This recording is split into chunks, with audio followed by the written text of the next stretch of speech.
तर आता भाजपा नेत्यांनी नवीन ट्विटर मोहीम सुरू केली आहे। मोदी का परिवार असं म्हणत त्यांनी नवीन मोहीम सुरू केली असून आगामी लोकसभा निवडणुकांच्या निमित्ताने भाजपाने हा नवा प्रयोग करण्याचं ठरवलंय। भाजपा नेते चंद्रशेखर बावनकुळे, देवेंद्र फडणवीस या सर्वांनी आपल्या ट्विटर हँडलवर त्यांच्या नावाच्या पुढे कंसामध्ये मोदी का परिवार असं म्हटलेलं आहे।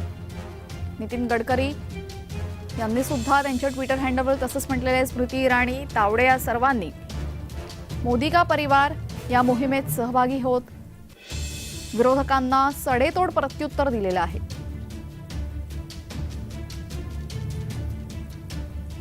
केंद्रीय गृहमंत्री अमित शहा यांच्यापासून ते सर्व भाजपा नेत्यांनी आपल्या ट्विटर हँडलवर त्यांच्या नावाच्या पुढे कंसामध्ये मोदी का परिवार असं लिहिलेलं आहे।